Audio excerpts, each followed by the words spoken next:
Well, as we come on air this afternoon, thousands remain without power, resulting from a weekend of severe weather across the state. At this hour, a state of emergency is in full effect. The outage map is reporting nearly 29,000 customers are still without power this afternoon. Now, a majority of those outages being reported in places like Yale County. Right now, there's no word on when the lights will come back on for those people, but directly in the line of impact are sharing their experience. I was actually out here right when the wind started picking up, and then all of a sudden the I guess transformers or electrical boxes just blew out, and then there was a big gust of wind, and I was standing right next to my apartment, and then this beautiful tree decided to just want to take a big rest on my truck. Well, he added, despite losing his truck that he just bought, he's thankful no one was hurt. Now, while most of Central Arkansans may have been asleep overnight, that most likely wasn't the case for people living in River Valley. At this hour, most of River Valley is in recovery mode following the weekend storms. Yale County among those hit hardest. The damage you're seeing is from Danville. Many people are dealing with damaged power lines and fallen trees on their homes. Right now, there's no reports of any confirmed injuries. And these images show what people in Russellville are dealing with. It's a similar story of down power lines and uprooted trees. As you see right now on your screen, crews spent the night clearing the leftover debris. Their work continued over into this morning as students made their way back to school. And of course, as we start a new week, the question is, will these storms continue? I want to bring in meteorologist Simone Thomas with the latest. Good afternoon, Simone. Good afternoon, Jurnee. Now, we started out a bit rainy this morning, and as we've continued through the day, a lot of that rain starting to dissipate. We do still have a few isolated showers from northwest Arkansas into north central Arkansas, getting about as close to us as portions of Pope County into Conway County, just north of that I-40 line. Not a lot of activity at this point. Now, as we continue through the day, skies are clear and we will see some sunshine, which will probably help with those cleanup efforts after the storms over the weekend. As we look at current temperatures, we haven't even hit 80 degrees yet in the capital city. 79 right now, Hot Springs up to 82, Searcy up to 83, and as we continue through the day, looking to get up to more of those upper 80s, closer to 90 degrees possible, again with more of that sunshine expected. If you stick around, I have a look at the whole weekend. Just a spoiler alert, it's going to be a nice one, but that's coming up in your 7-day outlook. All right, Simone, thank you. It's lunchtime, so let's get a check on the roads. Right now, we're seeing a buildup along I-167 in North Little Rock. RDOT is apparently working to clear an accident. It's the only major accident at this time, so be sure to buckle up and drive safe. Today, the price of regular gas is lower than it was this time last year. AAA is reporting on average it will run you about $3.09 to fill up. That's about 40 cents cheaper than a year ago, when it cost $3.46.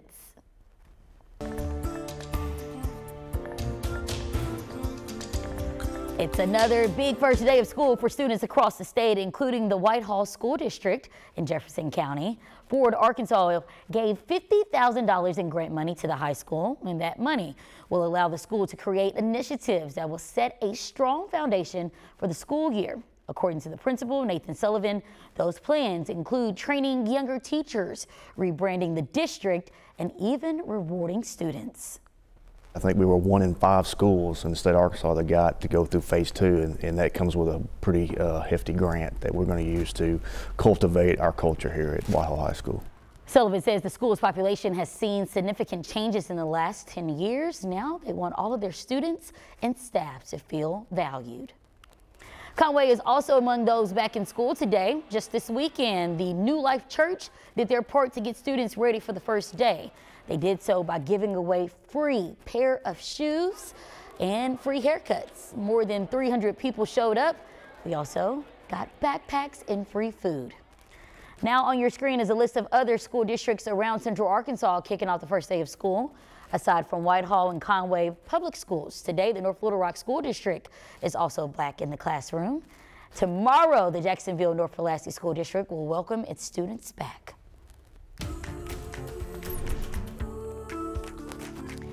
And just hours from now, the Little Rock School District will meet to figure out the next steps for finding a new superintendent. Last Thursday, Dr. Jamal Wright shared that he will be resigning from the superintendent position. Now the district is actively searching for his replacement. There will be a public meeting tonight at 5:30 to discuss transition plans. Our team will be there and we'll have the very latest tonight at 10. Turning now to one of our most viewed stories on THV11.com. The community at Arkansas Tech is reacting after losing one of their very own this weekend. 19-year-old Jack Poole was killed in what Russellville police say could have been an accidental shooting. According to police, they got a call saying someone had been shot Saturday night. That's when they found Poole dead on arrival at a home off campus. The school's president issued a statement saying in part the university is ready to assist those during this grieving process. And another developing story, deputies in Pulaski County are investigating after finding a dead body last night. According to the Pulaski County Sheriff's Office, a man was found dead near Kelly Road. At this hour, there's still no word on the person's identity. However, once we learn more, we'll work to update you on air and online at THV11.com. Today, the Democratic National Convention is officially getting underway. Arkansas leaders are already joining delegates in Chicago, working to make their presence known throughout the party.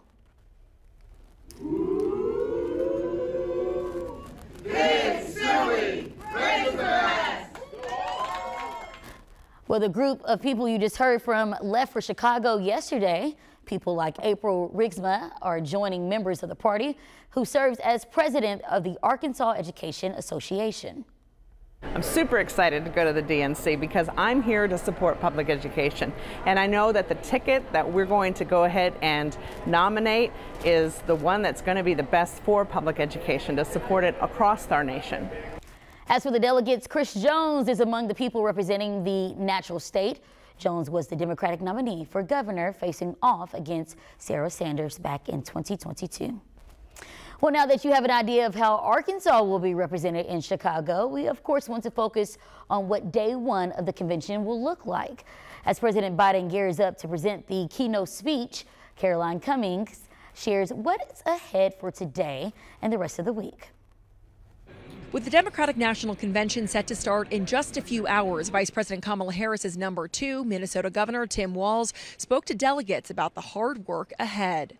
We are going to leave it all on the field. We're going to knock every door that needs to be knocked. We are going to have no regrets on this. As Harris gets ready to accept her party's nomination later this week, a CBS News YouGov poll shows she has opened up a 3-point lead nationally over her Republican rival, former President Donald Trump.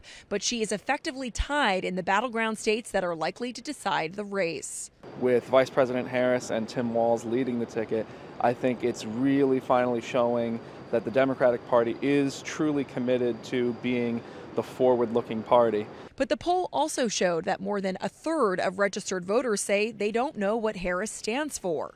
I very much consider us the underdog. We have a lot of work to do to earn the vote of the American people. Harris will use the convention to introduce herself to voters and outline her vision for the future. But first, a look back and a passing of the torch with tributes planned for tonight's headline speaker, President Joe Biden. He sees his role in this campaign as volunteer in chief. He's ready to do whatever he needs to do, whatever she wants him to do to get her elected. Security is tight in Chicago as law enforcement prepares for large protests opposing the war in Gaza. We're marching on the DNC to demand an end to all U.S. aid to Israel. In addition to protests outside, a pro-Palestinian group that calls itself Delegates Against Genocide will protest inside the DNC this week. Caroline Cummings, CBS News, Chicago. Financial experts say mortgage rates are going down. After the break, our team shares what this nationwide trend could mean for the housing market. And today feeling cooler and less humid than what we've seen. Highs climbing to the upper 80s and some lower 90s on the board. I have a look at the week ahead coming up right after this break.